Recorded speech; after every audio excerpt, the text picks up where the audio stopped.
Good morning, student. Now we study about the protein synthesis. In previous period, we study about the transcription, means taking genetic information from DNA by mRNA is called transcription. ये हमने पिछले period में पढ़ा था कि DNA के एक stand के ऊपर से mRNA बनता है. जिस स्टैंड के ऊपर से mRNA बनता है उसको हमने टेम्पलेट बोला था या नॉनसेंस बोला था, याद होगा तो. और दूसरा जो है स्टैंड वो mRNA के सरीका था, उसको सेंस या फिर कोडिंग स्टैंड या फिर mRNA के सरीका सप्लीमेंट्री स्टैंड ऐसा वर्ड यूज किया था. mRNA मालूमात लेके कहां से, डीएनए से. जो डीएनए न्यूक्लियस में है वहां से मालूमात लेके बाहर आता है. बाहर माने तो क्या, खुले हवा में नहीं रे भाई, साइटोप्लाज्म में आता है. mRNA after taking genetic information comes out from nucleoplasm into the cytoplasm through the nuclear pore. This mRNA then possesses nitrogen base sequence. This mRNA then possesses nitrogen base sequence. That nitrogen base sequence is called codon. The mRNA which possesses nitrogen base sequence is called codon. mRNA direct बनता नहीं, बल्कि जो बना HNRNA, उस HNRNA को 3 भागों में process किए जाता है. पहला क्या बताया था, उसके ऊपर कैपिंग माने तो इनिशिएशन कोडॉन बनाना. दूसरा स्प्लाइसिंग, क्या नाम बताया, स्प्लाइसिंग. इसके बेकार के जो जीन हैं वो कट कर देना और इसको mRNA को छोटा बनाना, स्प्लाइसिंग. और तीसरा क्या है, mRNA के तेल माने तो एंडिंग के जगह पे कोडॉन बनाना. ये ध्यान में रखना है.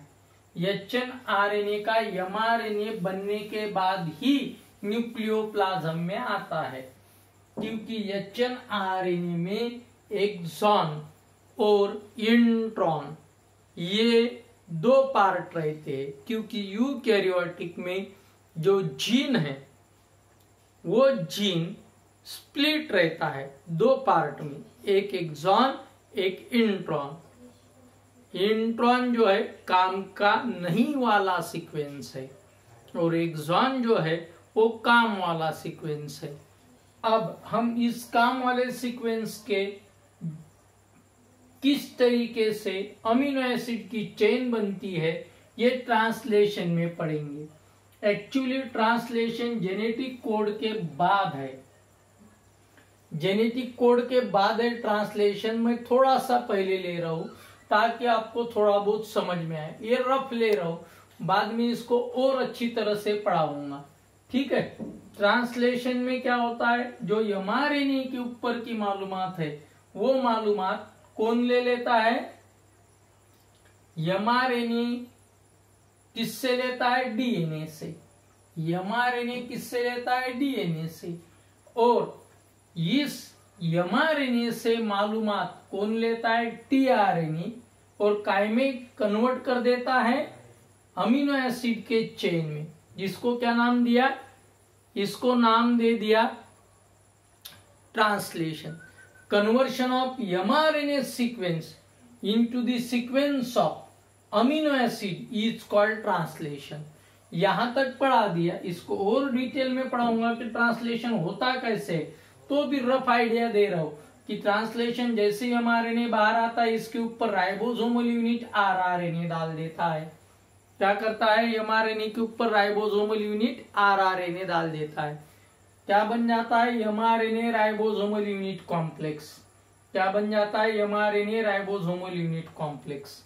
अब ये mRNA ribosomal unit complex cell में पड़े वाले टीआरएनए को खींचते हैं.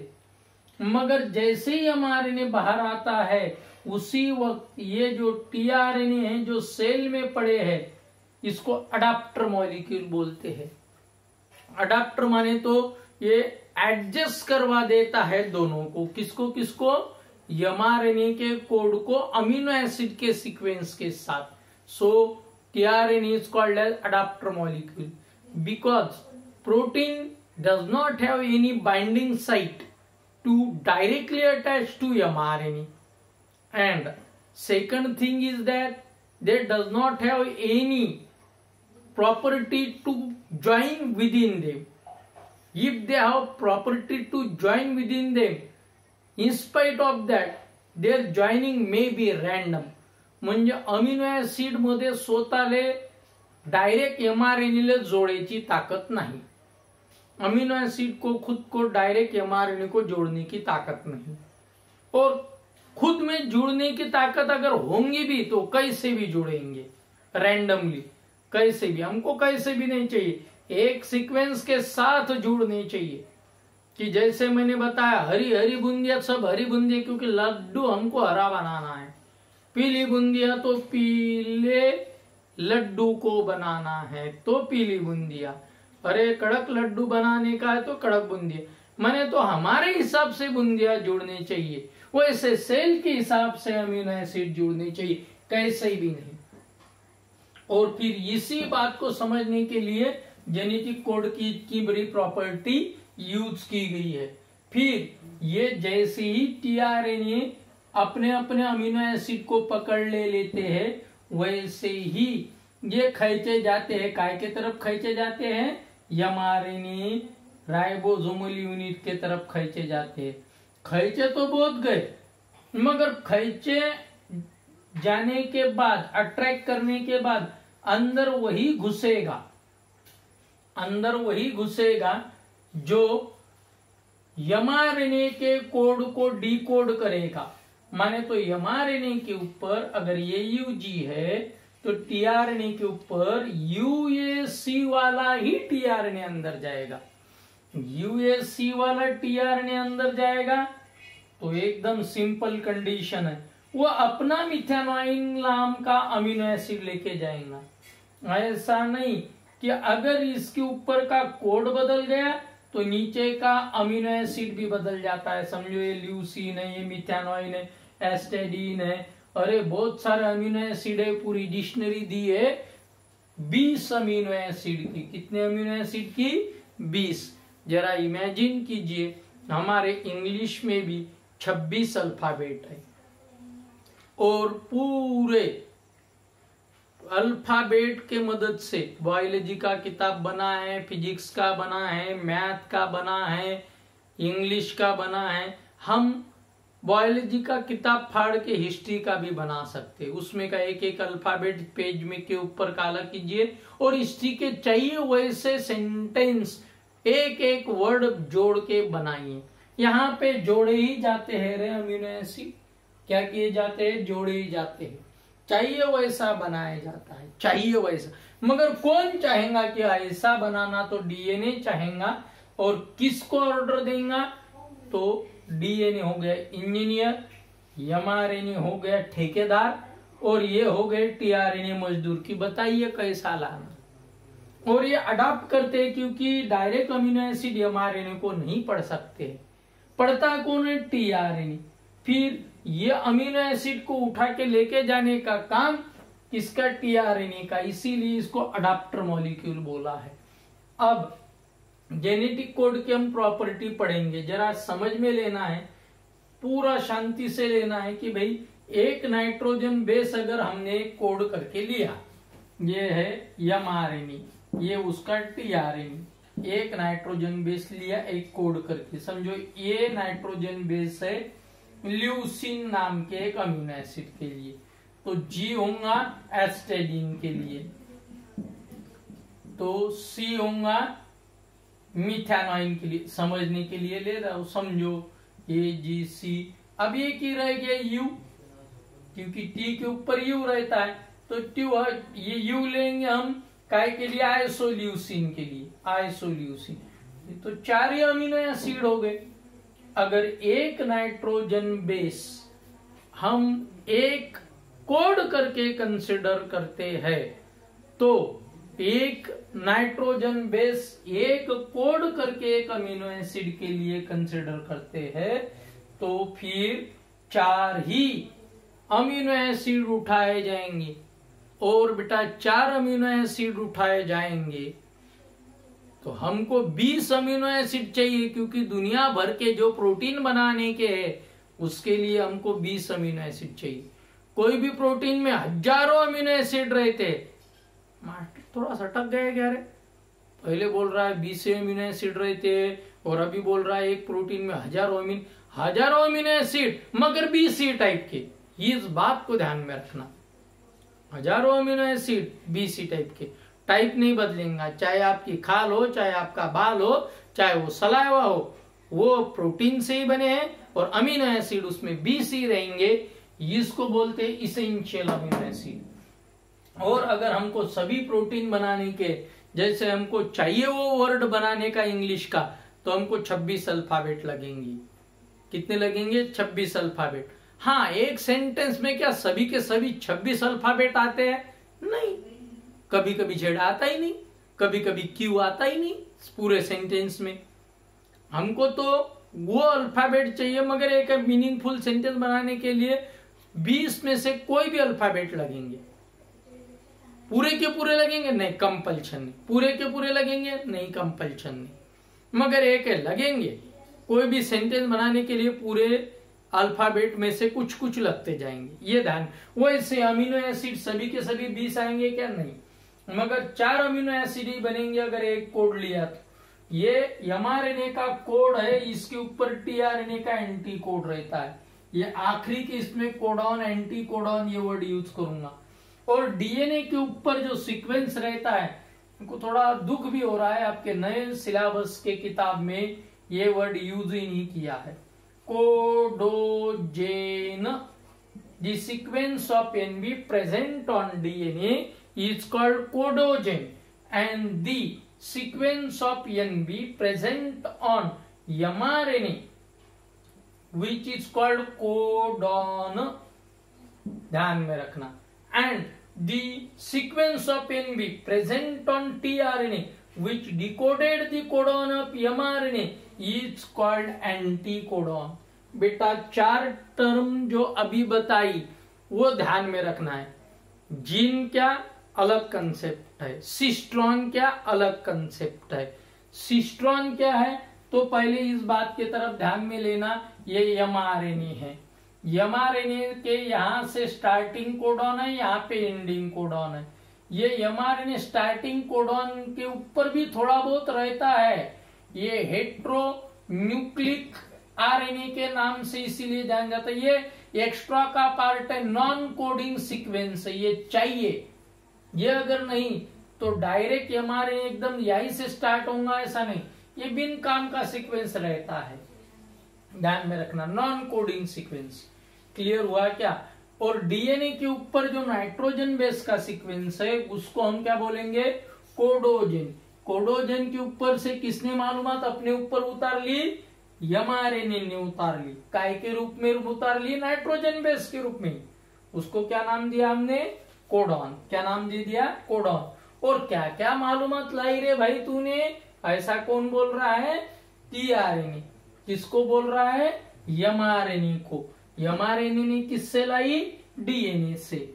और ये tRNA अगर ना होता तो ये अमीनो एसिड सीक्वेंस ना लगे होते, इसीलिए इसको अडाप्टर मॉलिक्यूल बोलते हैं, क्योंकि उस हिसाब से अडाप्ट होता है। जैसा mRNA चाहेगा वैसा ही ऊपर tRNA बुलाया जाएगा, जैसे tRNA बुलाए जाएंगे वैसे अमीनो एसिड लगेंगे। अब पहला कंसेप्ट लेते हैं हम, कौन सा? Genetic code is triplet. If single nitrogen base will be used as a code, then what happening? Only 4 amino acid can synthesize. Then there is a necessity to take 2 amino acid as a code. 2 amino acid, A, G, A, C, A, U, A. Then how many codons are formed? 16 codons are formed. If you take 2 nitrogen base as a code, then 16 codon 16 बन जाते हैं। ये जी और एक है ये AG बना ना, तो ये GA भी अलग कोड बनेगा GA, क्योंकि स्टार्टिंग में कोड। इसका मतलब है एक तरफ से 5' एंड के तरफ से 3' एंड कोडॉन है, तो एंटी कोडॉन उल्टे रहेंगे। कौन से इससे 3' एंड से 5' एंड के तरफ, ध्यान में रखना। एक तरफ से ये किए जाते हैं, AG के लिए एक अमीनो एसिड तो GA के लिए दूसरा, मगर तो भी 16 ही अमीनो एसिड बनेंगे। अगर हमने 3 ले लिए AGU, ये ट्रिपलेट कोडॉन ले लिया, तो 64 कोडॉन बनते हैं। कितने कोडॉन बनते हैं? 64 कोडॉन। कितने? 64। 4 जा 16 एंड 16 4 जा 64। 64 कोड बनते हैं। उसमें के 3 जो है आखिरी के, ये नॉनसेंस है, ये किसी भी अमीनो एसिड के लिए यूज नहीं होते। ये UG के सही का ये UAG UAA, ठीक है। ऐसे 3 कोडॉन है, ये किसी भी काम के आते नहीं। कोई अमीनो एसिड को ये बुलाते नहीं अपने को जोड़ने के लिए, इसीलिए ये 3 को बोलेंगे नॉनसेंस कोडॉन। क्या नाम बताया मैंने? Nonsense codon. तो भी 61 कोड है, अमीनो एसिड 20 ही है। 61 कोड है, अमीनो एसिड 20 है, और 40 टाइप के tRNA रहते हैं। अरे ये डाटा ही तो एक नए जेनेटिक कोड के प्रॉपर्टी को इंडिकेट कर रहा है। Degeneracy clearly indicate that for the synthesis of single amino acid there is a necessity of triplet code. If you take triplet code, then 61 codes are formed for 20 amino acid. Amino acids are only 20 and codes are 61. Clearly indicate that for the synthesis of single amino acid, more than 1 triplet are used. माने तो ये हम मालूमात लेते हैं मिथेनॉइन के लिए। अगर ये UG ये कोड ले लिया, तो उसी मिथेनॉइन के लिए क्या रहेगा? ये UC भी चलेगा। क्लियर हुआ क्या? कोड बदला, मगर पहले 2 नहीं लेटर बदले, आखिरी का लेटर बदला है। कोड बदला और अमीनो एसिड से means for the synthesis of single amino acid, एक मिथेनॉइन के लिए एक से ज्यादा कोड यूज होते, क्योंकि एकदम सिंपल बात है, अमीनो एसिड 20 है और कोड 61 है, तो सवाल ही नहीं आता है। एक अमीनो एसिड के लिए करीबन 3 कोड आएंगे। कुछ अमीनो एसिड तो ऐसे है जिनके लिए 4 कोड है। बेटा वो डिक्शनरी एक बार देख लेना, कौन से अमीनो एसिड के लिए कौन सा कोड है, क्योंकि इसके ऊपर हमेशा क्वेश्चन रहता है। क्योंकि आपके इसमें डिक्शनरी दी तो आपको लर्न करनी ही पड़ेंगी, पक्का ध्यान में रखना। अब पहली प्रॉपर्टी बताई, genetic code are triplet. Triplet में ही रीड किए जाएंगे। अगर एक में रीड किया तो मैंने अभी बताया 4 ही अमीनो एसिड आते, 2 में रीड किया तो मैंने बताया 16 आते। हमको 20 चाहिए। कितने चाहिए? 20 चाहिए अमीनो एसिड, 20। और 20 आने के लिए हमको उसको ट्रिपलेट में लेना जरूरी है, माने तो 3 में लेना जरूरी है। इसीलिए इस tRNA के ये ऊपर के 3 ही बाल बता रहा था, इस टकले को 3 ही बाल बता रहा था। क्यों 3 बाल बता रहा है? क्यों 1 बाल नहीं, क्यों 2 बाल नहीं, 3 क्यों? क्योंकि अभी आपके ध्यान में आ गया होगा, जेनेटिक कोड ट्रिपलेट है, नॉट डुप्लेट और single. Genetic code are always triplet. पहला कंसेप्ट बताया कि जेनेटिक कोड ट्रिपलेट ही चाहिए। सिंगल लिया तो मैंने पहले ही बताया 4 ही अमीनो एसिड उठाए जाएंगे सेल पूल में से, और अगर 2 लिया तो 16 ही अमीनो एसिड उठाए जाएंगे सेल पूल में से। इसीलिए ट्रिपलेट ही लेना जरूरी है। ट्रिपलेट लेना जरूरी है, वो भी एक दिशा में लेना जरूरी है। इसी वजह से एक इंटरेस्टेड बात बन जाती है, genetic code show polarity. Polarity क्या है? जैसे अपना मैग्नेट रहता है, नॉर्थ साउथ ही रहता है हमेशा। क्या रहता है? मैग्नेट नॉर्थ साउथ ही रहता है। ऐसा नहीं होता है कि जान दो ना यार किधर भी खड़ा रहेंगे, अगर हमने टांग दिया तो नहीं, वो एक दिशा में ही रहेगा। वैसा एक दिशा में ही रीड किए जाएंगे। ये GU तो ये GU ऐसा ही होगा। अगर आप इधर से पढ़ेंगे UGA तो ये दूसरा कोड बनेगा।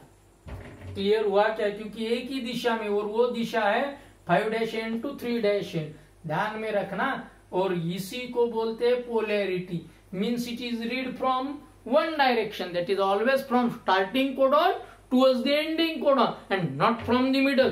कैसे भी नहीं रीड करना चालू हो जाते हैं, ये पक्का ध्यान में रखना। वो एक दिशा में चालू रहते हैं, बस उसी डायरेक्शन से, ऐसा नहीं कि बीच में से चालू हो जाएंगे। ये एक। दूसरी कंडीशन, वो एक ही दिशा में पढ़ते पढ़ते जाता है। कौन पढ़ते जा रहा है? tRNA पढ़ते जा रहा है। किसके कोड पढ़ रहा है?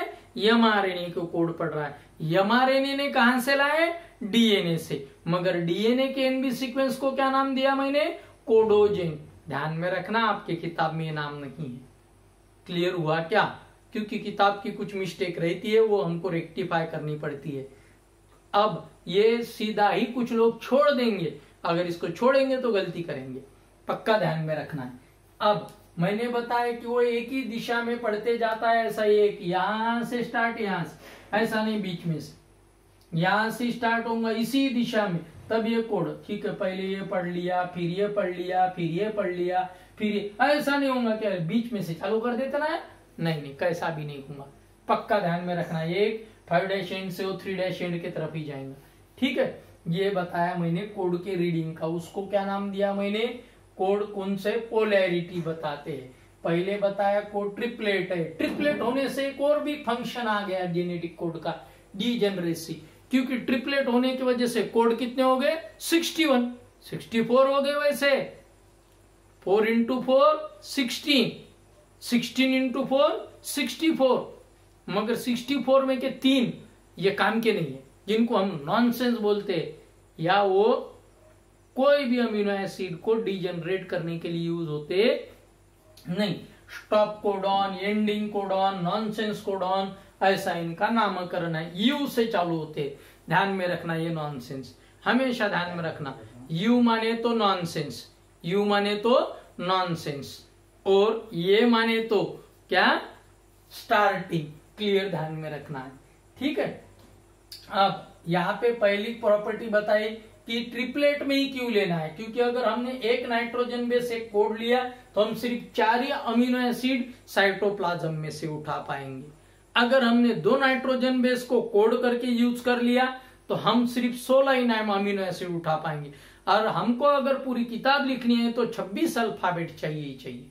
बिल्कुल वैसा ही हमको अगर 20 अमीनो एसिड को उठाना है सेल पूल में से, सभी दुनिया के प्रोटीन अगर बनाने के है, तो किसी भी हालत में हमको कोडॉन ट्रिपलेट फॉर्म में ही चाहिए, नॉट सिंगल और duplex.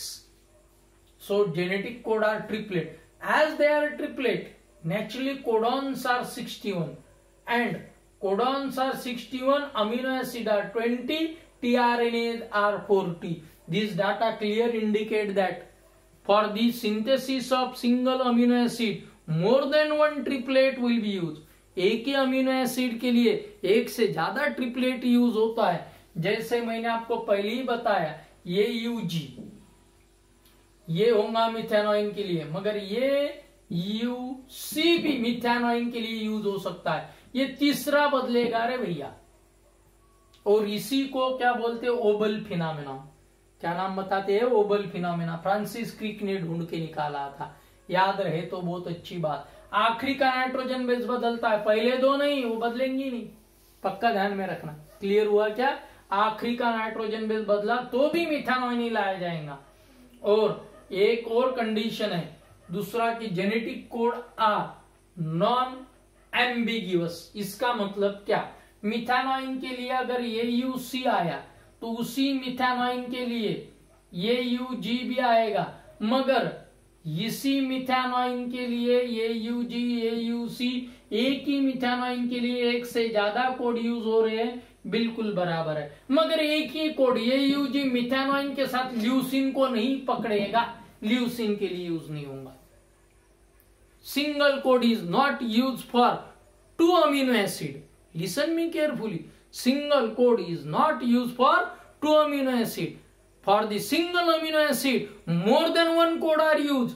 But for one code, particular amino acid will be there and not other amino acid. That is ambiguity.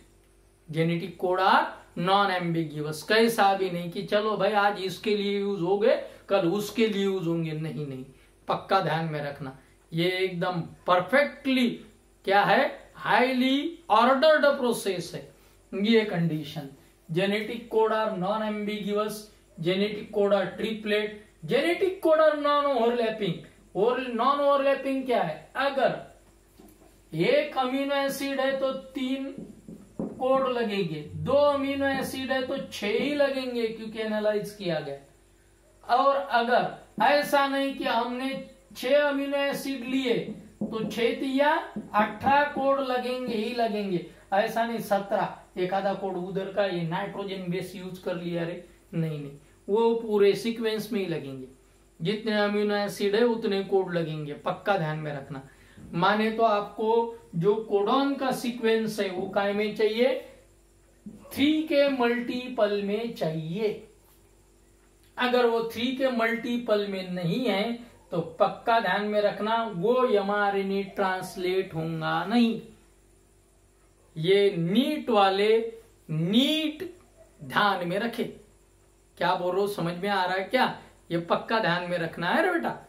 अब इसी को हमने बताया genetic code are non overlapping, माने तो एक सीक्वेंस ले लिया, जैसे सी सी सी ले लिया ल्यूसीन के लिए, सपोज दैट हमने ले लिया ल्यूसीन। अब दूसरा भी सी सी सी है, आएगा ना और एक ल्यूसीन आएगा, मगर है ना रे इसमें सी सी, तो इसका ही ले लेते। नहीं, ये ट्रिपलेट इसके लिए हो गया, नेक्स्ट ट्रिपलेट दूसरे के लिए। इसमें का एक अब यूज किया तो ये इसके लिए ऐसा नहीं होगा, एक दूसरे के लिए 6, ऐसा नहीं कि एक इसमें का इसके लिए यूज किया चलो 5 ही चल लेते, इसका पहले का यूज करेंगे, नहीं चलेगा, वो एक सीक्वेंस में ही रहेगा। इसीलिए genetic code are non overlapping. एक उसी के ऊपर बताया था मैंने, polarity, that means that start from starting codon and ends with ending codon, not from the middle, that is polarity. एक ही दिशा में पढ़ते जाएंगे, उसको पोलैरिटी बोलेंगे। और एक बार यूज हुए वाला कोड में का नाइट्रोजन बेस कभी भी यूज दोबारा नहीं होगा, इसको हम नॉन ओवरलैपिंग बोलेंगे। कर लिया ना कोड यूज, ठीक है, इसका कोड यूज कर लिया, कर लिए, अब इसका, अब इसका, इसका, ऐसा नहीं कि इसमें का थोड़ा सा ले लेते ना यार, इधर का नाइट्रोजन नहीं चलेगा, पक्का ध्यान में रखना, इधर का नाइट्रोजन बेस नहीं चलेगा। इसको हमने क्या बोला, नॉन ओवरलैपिंग, पक्का ध्यान में रखना। अब जेनेटिक कोड कॉमालेस है, ऐसे ट्रिपलेट में ऐसा नहीं कि बीच में पंक्चुएशन, एक बीच में गैप आ गई, बिल्कुल नहीं, no punctuation at all, it is continuous.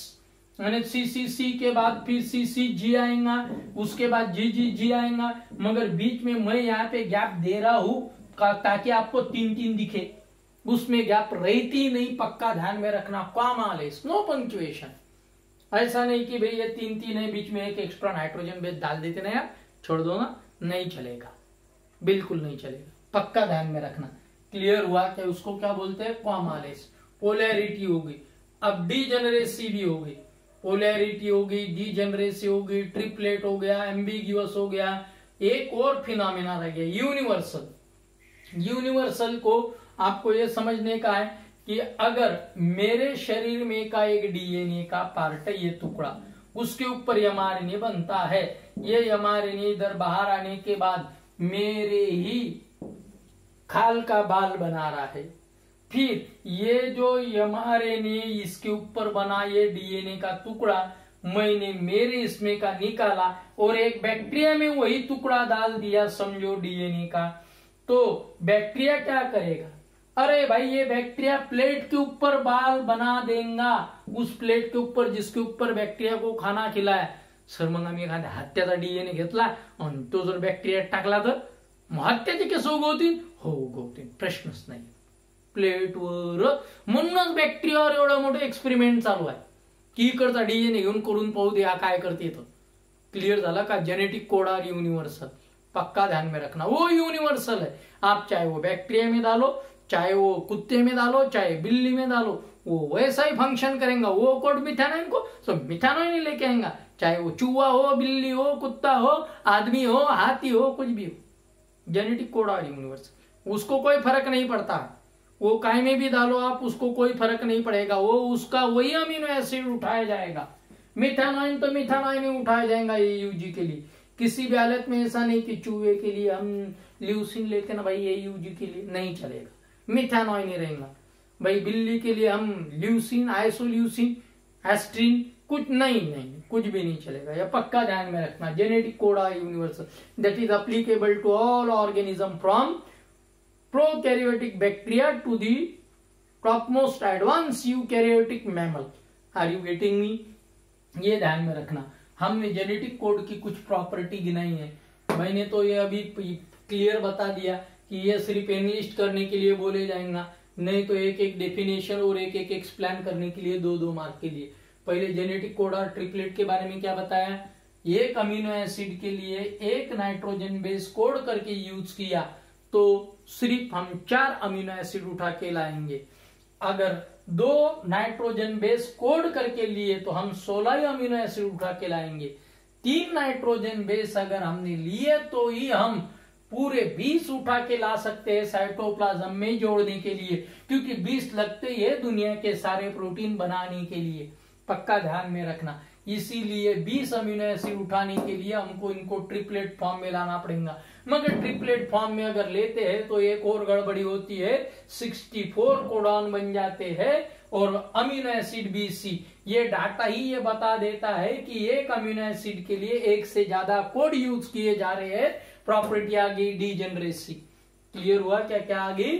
Degeneracy. मगर एक के लिए, एक अमीनो एसिड के लिए एक से ज्यादा कोड यूज होंगे, मगर एक ही कोड एक से ज्यादा दूसरे अमीनो एसिड को नहीं कोड करेगा। नॉन एम्बिगिवस।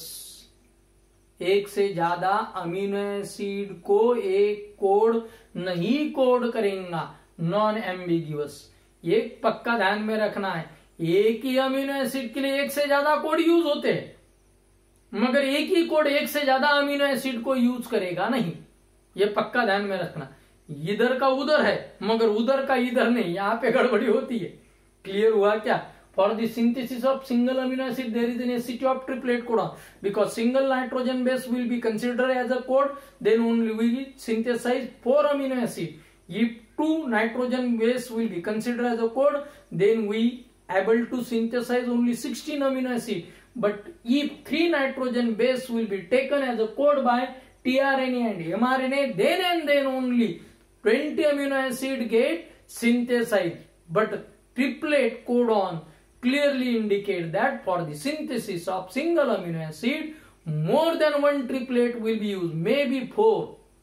4 ट्रिपलेट एक ही इसके लिए, मगर चौथे ट्रिपलेट में वो आखिरी का नाइट्रोजन बस बदलेगा। अरे बेटा, क्लियर हुआ क्या? AUG भी चलेगा, AUC भी चलेगा, AUA भी चलेगा, AUG भी, ऐसा वही मिथानॉइन के लिए। मगर क्या नहीं चलेगा? AUC, हाँ ये एक है सिर्फ GUG, ये भी मिथानॉइन बताता है। क्लियर हुआ क्या? माने तो एक ही मिथानॉइन के लिए 2 कोड के साथ साथ मैंने वही भी बताया कि यहाँ पे एक एम्बिग्यूटी बताता है। कौन?